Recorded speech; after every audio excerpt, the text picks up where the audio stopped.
items around the challenges that are being faced for making decisions in the surgery right now, some of the ways they're approaching and using analytics to actually make clinical decisions and growth decisions in surgery. And then we're going to just chat through a little bit the opportunity for an enterprise platform and the role it could play in driving more safer as well as more scalable, profitable surgery. The idea here is this is designed to be like a fireside chat discussion. It won't bother me a minute if somebody raises their hand and says, hey, I have a question. The idea is probably 40 minutes of worth of conversation, interaction for you to learn about how things are going on in these specific institutions, align them with things that are going on in your hospitals, and at the same time, ask us questions at the end. Our goal is not to be a sales pitch. It is to be basically a live conversation to understand how these things are being dealt with in U.S. hospitals today. And at the end, if we want to talk further about opportunities, we will. Have a great lunch. We're going to start off. I'm Dan Philpott. I'm the VP of Sales with Caresyntax. We're about an 8-year-old company who's been involved in surgery the whole time. We are actually aimed at supplying digital platform for surgery that will allow for better decisions operationally, clinical improvement, as well as safer surgery. So, George, maybe you can introduce yourself for a second. Yeah, hi everyone. My name is George Collins. I'm a corporate director for Universal Health Services, and my span of control relates to the clinical applications. We've been on Cerner for about 12 years, and 6 or 7 years ago, we started our journey with Caresyntax. We started at about 120 licensed locations, and we're now north of 250. And my teams take care of nursing stakeholders, physician stakeholders, surgery, pharmacy, HIM, and I've got a reporting and analytics team.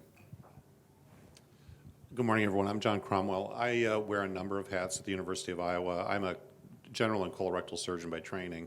I currently serve as the Associate Chief Medical Officer for the University of Iowa Hospital and Clinics, and I also serve as the Director of Surgical Quality and Safety, among other things. And we're like an 811-bed comprehensive academic medical center, and the only comprehensive academic medical center in the state of Iowa. And I'm happy to be here to talk more about how we're dealing with some of these challenges. Thank you, gentlemen. So you all may ask yourself, why analytics and surgery? It's funny, I've been in this business for almost 30 years, and as I came to Caresyntax about 9 months ago, probably the most common themes I've heard from my colleagues is, why hasn't someone done this sooner? And the issue is, as I look at surgery, it probably is one of the last service lines that has not moved to a digital platform to drive decisions and drive clinical growth. Surgery outlines about $900 billion a year worth of revenue across the U.S.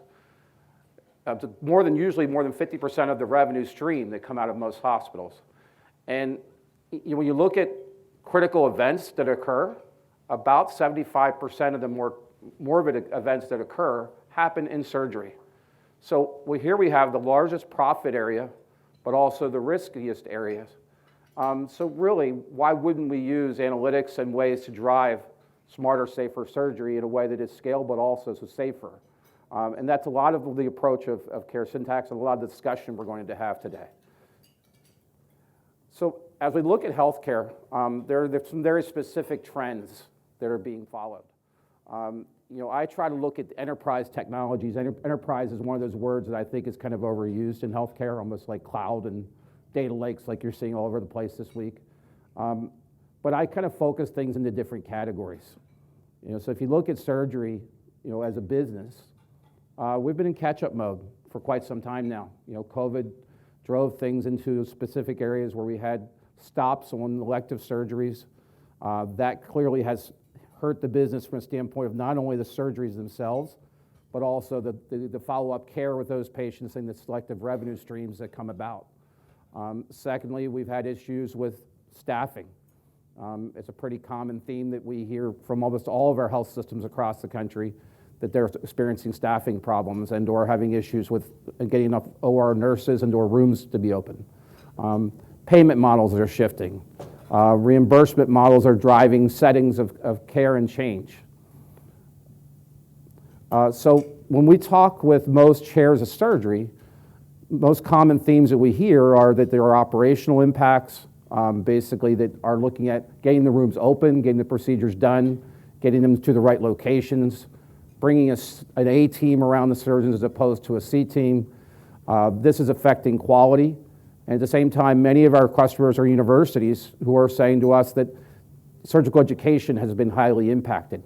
What I'd like to try and do over the next few minutes, and maybe Dr. Cromwell, if you could take a few minutes and chat for, as you enter into 2022, what are some of the challenges that you're dealing with in the surgery department at University of Iowa? Yeah, thanks, Dan.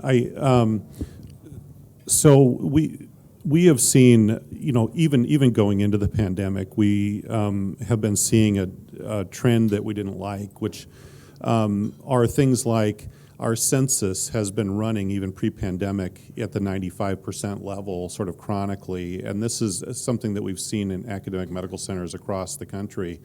And I think going into the pandemic, we were really concerned about this, and I think it reflects some of the other trends going on. There's been an unprecedented closure of small rural hospitals around the state of Iowa, and I think that's, in rural states around the country. We've sort of moved into this area where the baby boomers are now high healthcare consumers, and then the complexity of care as a result of these things has markedly gone up. So our case mix index, and so we're having challenges with the OR, getting patients in and out of the OR and into a bed in the hospital. We have more complex care in the operating rooms because of the case mix index. And then going into the pandemic, we ended up having staffing issues. I'm sure all this resonates with probably all of you here.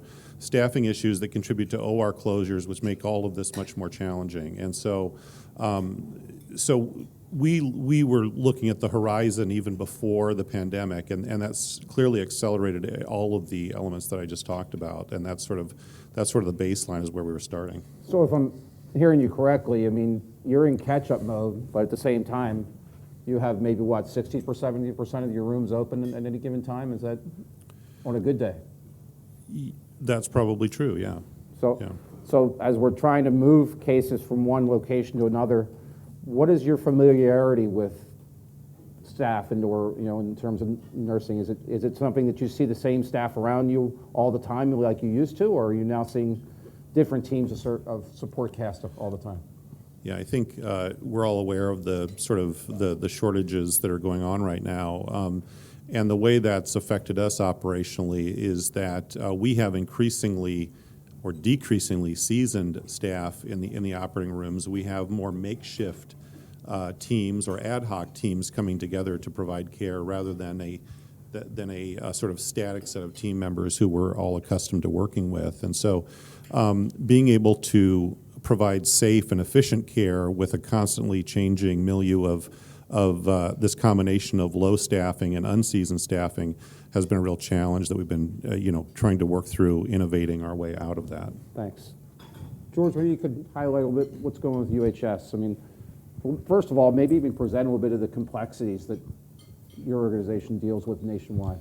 Yeah, so in our organization, we have a corporate body that really formulates strategic plans around growth, quality, and also operational efficiencies. And so on an annual basis, we're looking at those. And an OR director at that corporate level is trying to manage and mentor 27 different acute care hospitals, 7 ASCs, through the various components to make those programs work. And so the same challenges exist in our architecture, whether we have an academic center like George Washington Hospital, down to most of our rural campuses across the nation. We're in 3 time zones. And so for us, having that lens at the corporate level to know what's going on, how do we engage, and how do we help, was a real challenge in the past, given the crisis of the pandemic. So do you find that having healthcare systems in all these different markets and hospitals in different markets, does the decision-making vary from state to state and from market to market from a standpoint of competition and the way you're trying to drive growth as well as decisions you're being asked to supply data for to your decision makers? Yeah, I think generally, and this probably doesn't relate just to UHS, but I think that organizations that are looking at this from a strategic point of view are, somewhat chasing volume. They're chasing quality. For the impacts in the markets where they can compete, they're looking at center of excellence and how do we deploy a strategy around our key markets that allow for us to be competitive and retain key talent that's, loyal to the brand and really serving the community the best. So I'm hearing a lot of decision factors around how do you service the surgery business, but how do you grow the surgery business? Yeah, I think that, we want to have a lens that allows for us to partner with clinicians and understand what the needs are. And whether it's I need more time or I need the right staff in the room, we need to have those be our focal points of the discussions to the valuable time when we're meeting with physicians. And in my role, my team supports the operators that are trying to support, the clinicians in the C-suites in the field. And so this is a really high impact area. It's funny, as I came to the show this morning, one of the gentlemen that just walked in a few minutes ago asked me the question, well, this is one of the only conversations we've heard about surgery all week. And we're the HIMSS show. What do you think is important as your role? Why did they come to you and ask you to bring up an application that would drive decisions around surgery? Yeah, so when you get into your EMR journey, you work through stages of proficiency and when you get into your analysis mode of where are you in my business, you really need to have more capabilities in a quick one-stop view that allows you to drill into detail in a very easy capacity. And from an executive standpoint, you can have reports that are one-dimensional, but let's face it, it's better if I have a tool that I can go into and I can describe a scenario around what we're seeing in a relatively real-time capacity. The first step in this journey is building trust between the application, the data that's in there, with the actual providers themselves. And so as you establish that trust, you're able to have those ongoing conversations. And frankly, that's what we needed at the time when we were looking for a tool. Thank you. Good answer. Appreciate it. Dr. Cromwell, when you look at quality and or specific trends that you're seeing, not only around outcomes, but also around critical events or the case may be, what effects are you seeing and or what pressures or trends are occurring within the health system because of the things you mentioned earlier with the operational components? Yeah, I think all this has come down. All those factors have come down to affect us in matters of throughput for the operating rooms.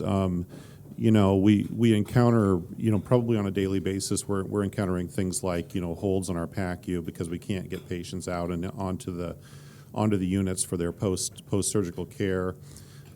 We talked about staffing challenges. Those lead to not only throughput issues, but then we're trying to manage,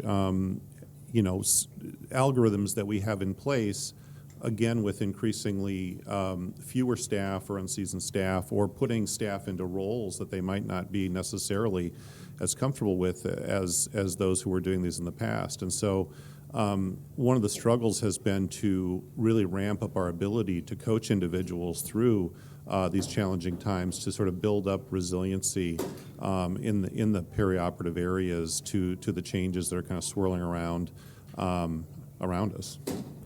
So I'm just wondering, as you've attacked this issue and basically tried to figure out how you go forward in surgery, I know you've written papers around team dynamics and so forth, and have actually done studies in the institution around the role that video-based surgery could play in that area. Could you chat for a few minutes about that?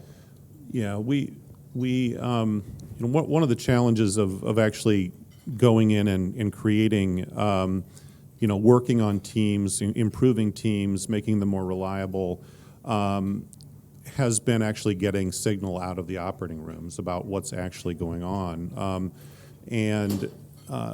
So we can get some information out of the electronic medical health record system, but it's not the type of data that we need to improve the performance of staff in their kind of day-to-day roles in the operating room and create the type of high reliability that we're looking for. And so video-based assessment is something that we've really looked at. The ability for us to be able to look and review how teams function throughout the continuum of surgical care, and that has given us the ability to begin coaching to those very specific skills that we're looking at, and also to look at our staffing model about how we're using these limited resources that we have in terms of staff to the best of our ability to maintain safe, high quality care for the patients coming through the OR.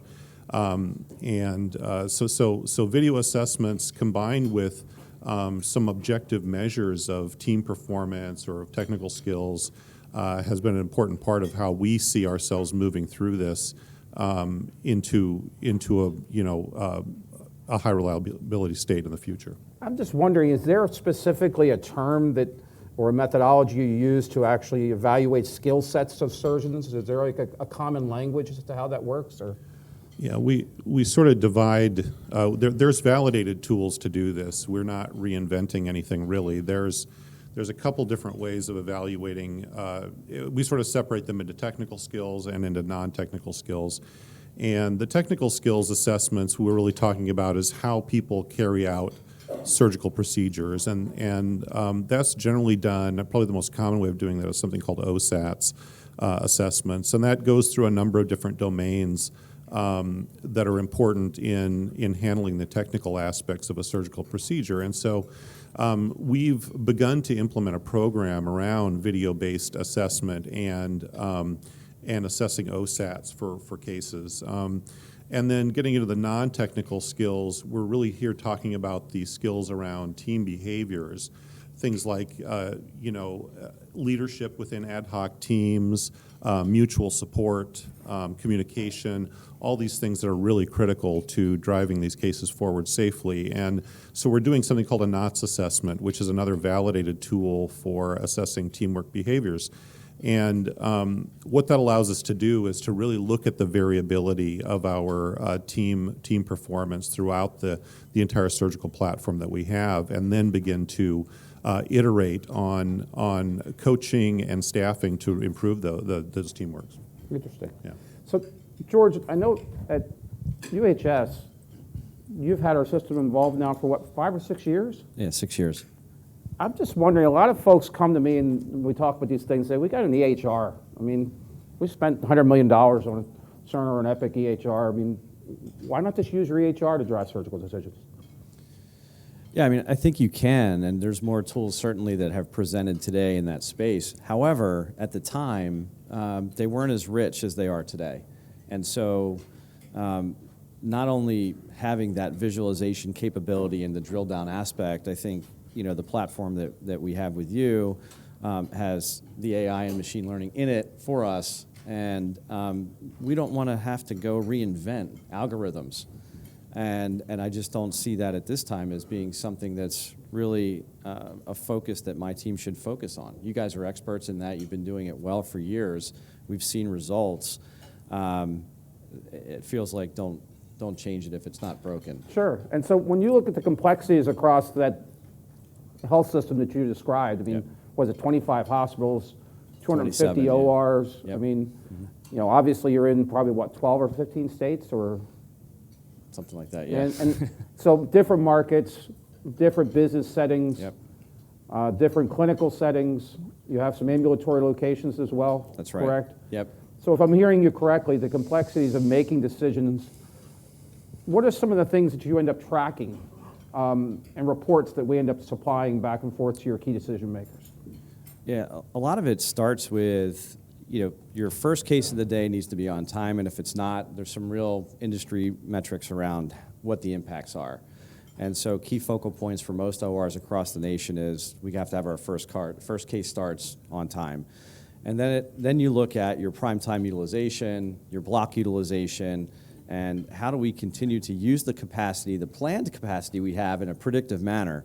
And so every OR across the nation ought to be looking to be predictively consistent with a high utilization rate, sort of, pushing away from some of those pressures of the overtime pay and things like that.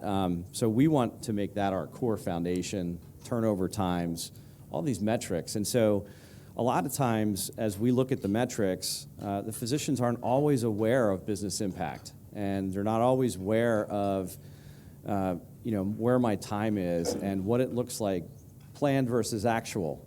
And so having the trust and having the conversations and helping to educate on workflow between their office and our different operating locations is key as we're going to continue to partner with them in the business. And would you say the decisions and the metrics you're being asked for are becoming more and more strategic? Absolutely. Everything that we do, I believe in healthcare, has a strategic and tactical nature around it. And we want to predictively go at problems that are headwinds for our organization, whether it's related to margin pressure or just cost in general for people or things. And these metrics help us identify quickly where those efficiency opportunities lie. And we put a tool in a hand of someone who might not be technical, and they can have these pretty face-up conversations about what the business is actually seeing about the actual performance. As kind of the quarterbacking IT leader who has to serve up this application across the business and the institution, clinically, operationally, who are some of the key decision makers that you have to supply this data to? Yeah, certainly in our organization, there's a president of our division who oversees all of our acute care hospitals, and so he's a key person in the mix. Additionally, we have a clinical operations director over surgery at the corporate level, and they sort of serve up underneath our performance and process improvement department, and they run the programs to help keep efficiencies where they need to be and the clinical outcomes where they need to be. So in addition to those infrastructure people at the top, then you have your C-suite levels at our hospitals that are highly engaged on a monthly basis or a quarterly basis in these conversations. Physicians go to CEOs. It's just what happens. And so the CEO is always engaged, the OR director is always engaged, the CFO is always engaged, the COO, the local IS director. It takes a village to make this work, and it's all about relationships and having trusted information. So, Dr. Cromwell, in a university setting in 2022, how is your business of surgery looked at differently? I mean, as you look at value-based care contracts, as you look at surrounding evolving issues, whether it's ACOs surrounding your health system and or payer relationships, what has changed around surgery and the decisions that need to be made and the analytics and what role they might play in that? Well, we, specifically the University of Iowa, we, as I mentioned earlier, we've kind of hit capacity in terms of our ability to increase our surgical cases, being at 95% census. But we have a 10-year growth plan that involves new physical facilities, expanding our OR platform. And as we start moving into that, there's a real desire to use data-driven methods to understand how to strategically expand the surgical platform to the types of stuff that will be important for the state of Iowa. And so as we're looking at that, part of that plan is to be able to use a digital surgery platform to drive how we not only how we expand our operating rooms and what sort of technologies are needed to support the types of cases that we need to do, but also to be able to expand our team capacity to the types of specific skill sets that we need to do those cases down the road. And so we're early in advanced payment models, but we clearly have to be able to tell the story of what value we are providing. And one part of that is telling the story of value. The other part is actually creating the value and creating very tangible things that the frontline staff do to drive quality within the organization. And it's tools like a digital platform that allows us to make a system out of that. So as you spoke earlier about this ability to measure accountability and improvement around video-based surgery, I guess, well, first of all, I wanted to ask you, I mean, isn't video-based surgery in almost every institution across the country something that's just inevitable? Yeah, I think there's a lot of things. I agree that it's inevitable. I think there's a lot of things driving it, and I think it goes to it goes to this idea of getting the most out of this very expensive resource that we have, which is the operating rooms. Part of it is that as we look at how surgical credentialing is done, there's really, I think, a trend moving forward that surgeons, in order to get credentialed, are going to need to show that they can do procedures safely, and this is likely to become a part of not only the training program and allowing us to have libraries of exemplar surgical procedures, but actually capturing credentialing information in a very systematic way. And then, I think those are areas where it's probably inevitable. We do see other advantages, though. The ability to support, have our vendors support us in increasingly improved ways. Telepresence in the operating rooms, where we can get better support to improve sort of our techno-cultural capabilities by better partnerships with our vendors as well. Interesting. So if I were looking at that correctly, one of the things I hear a lot of people speak about is, post, obviously with COVID coming out and so forth, we had out of the institutions bring up the issue of rising SSI effects, and also just concerns about being able to attack specific trends or challenges that are occurring around safety. Does video provide you an extra set of tools to attack those issues and to bring incremental change? Yeah, it's definitely complementary to the data that we can get out of the electronic health record system. It's a little bit abstract to talk about, what we can do with it. One example, I think an example is probably important here. One example is we are trying to address surgical site infections. It's sort of the number one complication, is probably the number one adverse event in terms of cost for hospitals. And one of the key things is keeping patients warm when they're undergoing surgery. And when we have a patient come out of the operating room and their core temperature is cold, we're always sort of struggling to figure out why is that. We've got all these different tools to use to keep patients warm. Why is that happening? With video-based assessment, we're able to actually, using our EHR data, we're able to find those patients that came out of the OR where we failed to keep them warm. We're then able to go back and do video review and say, well, how did the team work, or how did our supply chain, or what actually broke down here that allowed patients to get outside of our sort of goals in terms of temperature. That has been a real game changer, because it would have been very, very difficult to systematically address these issues. But now we can actually coach teams to specific skills that drive specific types of surgical outcomes. Interesting. So, George, as we were speaking casually last evening, there was a conversation around the role that our solution has played for you, and it was very intriguing to me. Do you find it easier or harder to have challenging discussions with clinicians around performance and or comparison to their peers? Or could you chat for a few minutes about that? I know a lot of the perspective. Surgery is an area it's an art. These are highly trained individuals.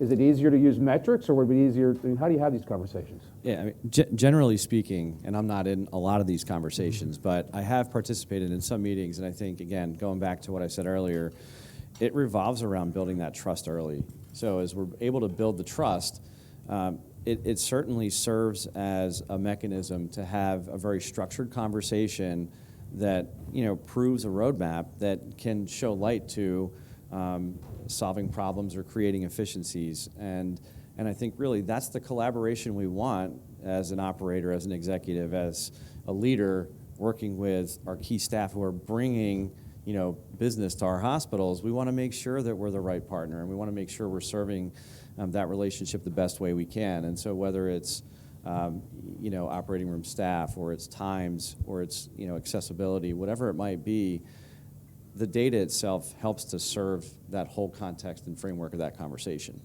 Interesting. So as data is prepared for you all in an operational perspective, these on-time start issues, in terms of issues, in terms of length of time for procedures, do you look at things where, how does it compare to peers across the marketplaces, or?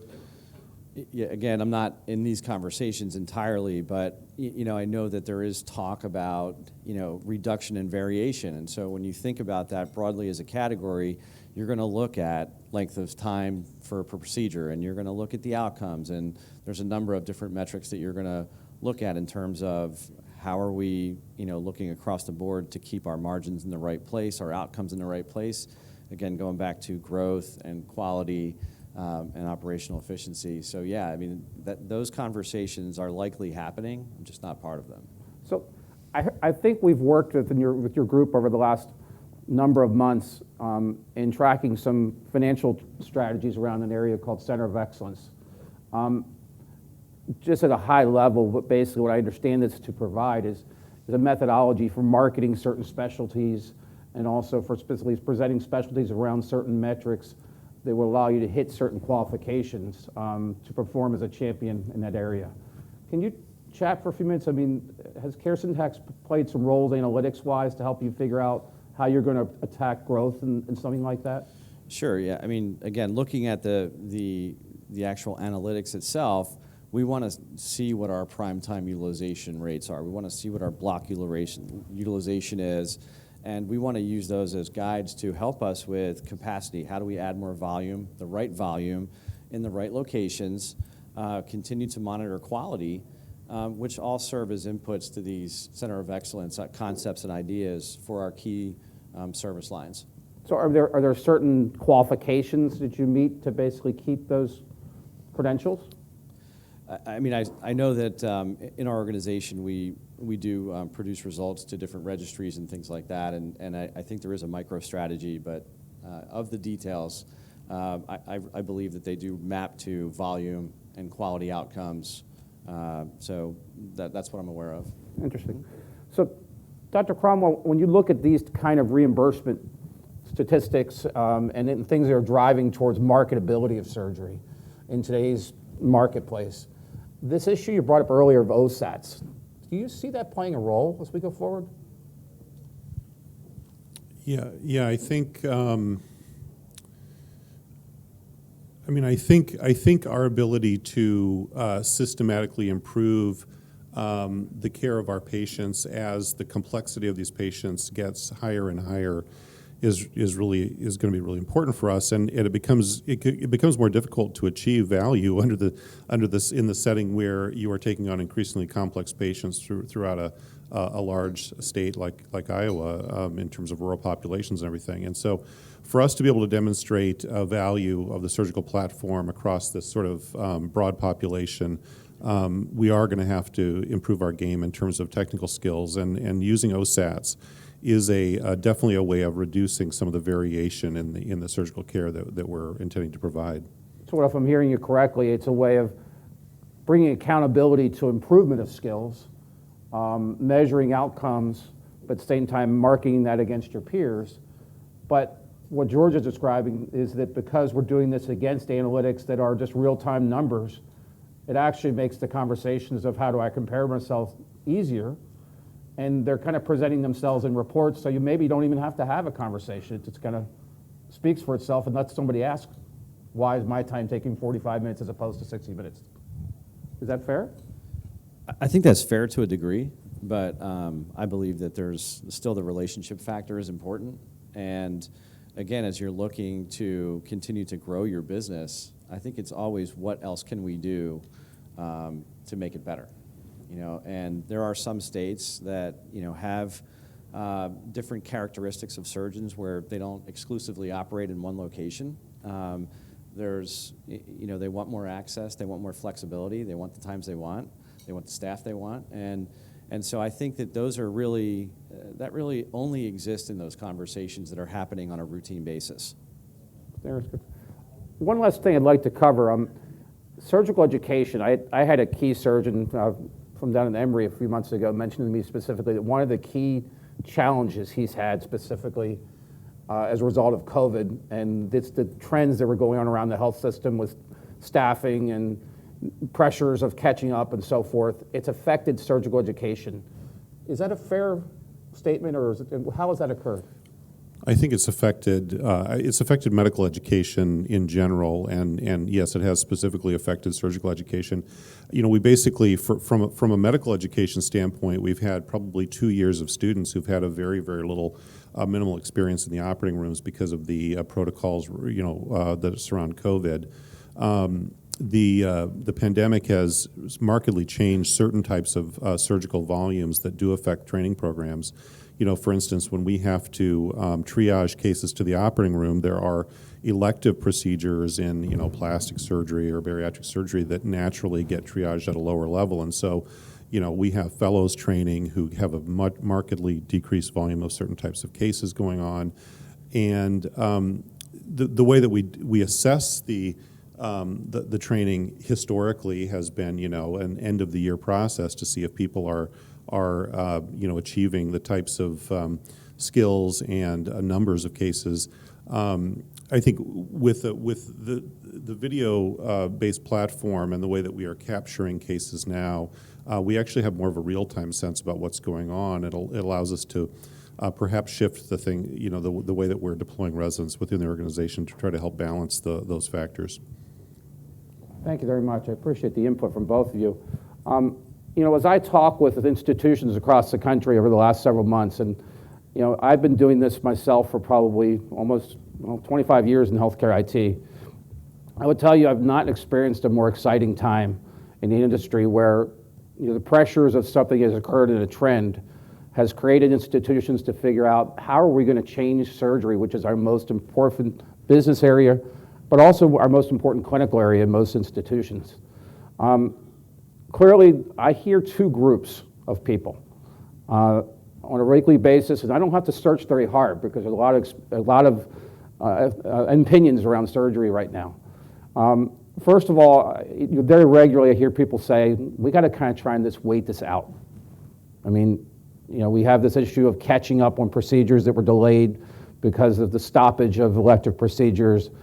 We have these issues that have occurred in terms of delays because of closed ORs and staffing issues. On the other hand, I hear institutions say that they're living in a new time. Economically, there's more trends towards value-based care contracts, as well as a performance measurement towards outcomes and population health strategies and so forth, and procedures that are being measured in different ways. Operationally, this thing in terms of staffing, last figure I heard was that it was going to take 2 to 3 years for this to somehow correct itself. And as it does correct itself, it will probably never be the same. From a transformational standpoint, many institutions are saying they've got to change the way that they're working towards surgery and create more of an environment that is more outcomes driven, is more scalable. Most institutions or health systems have doubled, tripled in size. They're in different markets, like we've heard from the UHS, where they've got very diverse business settings that are changing in 12, 15 different markets. And so how could you make decisions in today's market, in a market that is mostly using digital platforms in every other area of surgery, of the healthcare system? Surgery needs to catch up in that way. And so a number of institutions are saying to me right now that as they look at the challenge of surgery from the outside, they really need to prepare for a new normal of surgery. It's never going to be the same again, and they don't want it to be the same again. So as I look at these areas, we've kind of arrived at the time at Caresyntax where it's a perfect opportunity to have a digital platform that is an enterprise solution. This week, actually, and we've actually released a new platform that shares data between the operational challenges as well as the clinical challenges, and uses underlying data specifically to diagnose challenges in the OR, business-wise, clinically, and so forth, but also at the same time uses video-based surgery and the telepresence capability to bring about change. Dr. Cromwell, yesterday we were chatting for a few minutes and you mentioned you guys are opening a new set of ORs in a new institution. What role would you say a digital platform like this playing as you move forward into the future?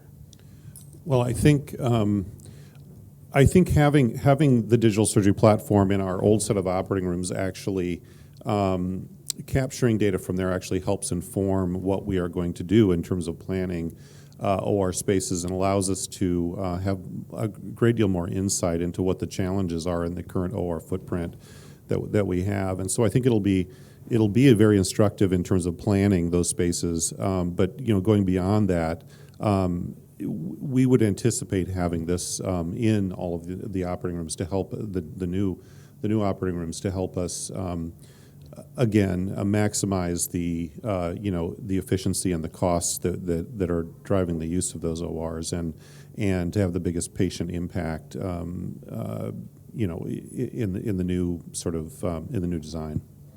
So as you would encounter things in the future, like these rising SSI rates or the case may be, if I'm guessing right, you basically would look at a combination of underlying issues in terms of where were these instances occurring, and you're trying to discover variability. Is that the right term that you're? I think we're trying. Yeah, I think we got a couple things going on. One is we are trying to discover variability.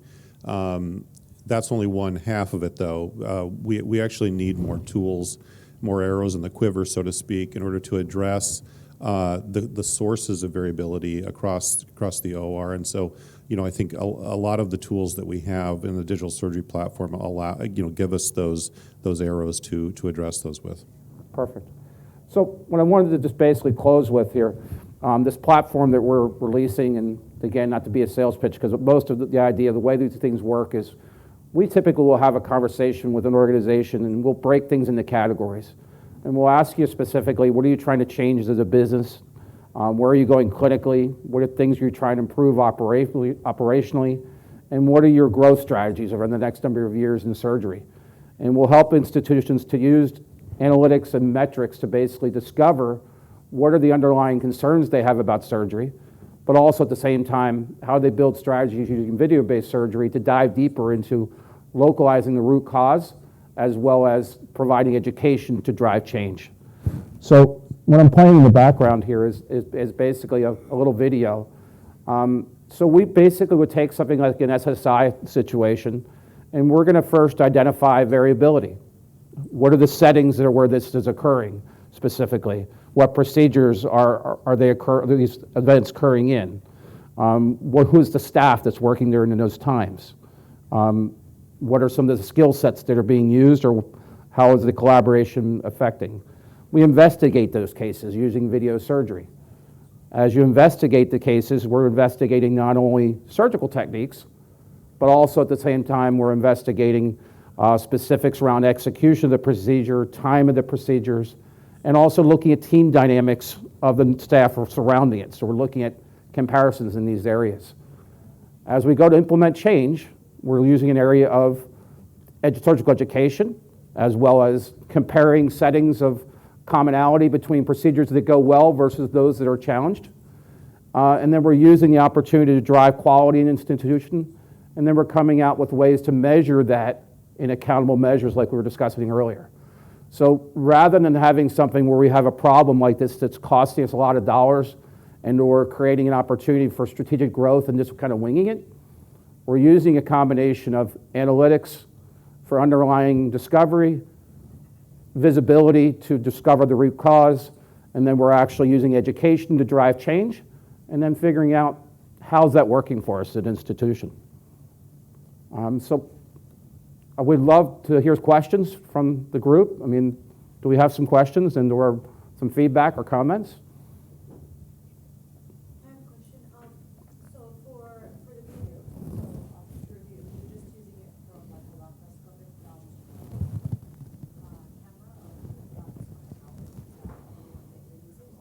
are you using also other videos? Yeah, I can talk about that. So, yeah, we have in our rooms we have two different sources. We have the sort of the technical aspects of the case that can be done through laparoscopes or whatever integration system that you have for looking at what's going on at the OR table. And then we also have room audio and video camera that allows us to capture teamwork around the operating room. So both sources, yeah. So you have both, do you add those into this, or do you just look through them separately? They are pulled together in the same file, and in addition to that, we have the ability to take anesthesia telemetry information and other things, and they're all sort of synchronized in the record so that we can review those things simultaneously. So you actually record whatever's happening. Right. Right. Other questions? I was going to ask also about the collaboration tools. The investigation tools. So there's one that you said was there's one for teamwork, and then there's one for reviewing the physicians, the surgeons. Can I have one, but I didn't get the one for the team. Yeah, so the OSATs is the technical skills, and then the NOTS assessment is the non-tech, it's NOTSS, NOTS. N as in Nancy, NOTSS, yeah, NOTS assessment. That's it. Non-operative technical skills. Yeah. It's, yeah, just to be clear, these are two things that we've implemented. It's actually, the system is flexible to put any type of assessments that we want to do, depending on the context where we want to deploy them. So those are the two that we've implemented so far. Okay. I think we're good on time. I don't want to keep you all too long. Thanks very much for joining us for lunch, for the overview. Our goal out of this scenario, actually, this will be put up onto our marketing site for review.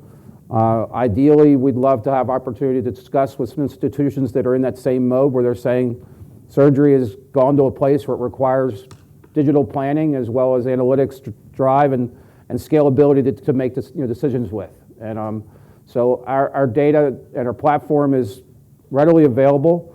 But the neat thing about it is this is an ongoing journey that we're having with institutions like the University of Iowa because we move more and more towards AI and machine learning. And so as a result, we're looking for key partners in the marketplace that can help us take this even to another level in terms of technology and its capabilities. Thanks much, and I appreciate the time.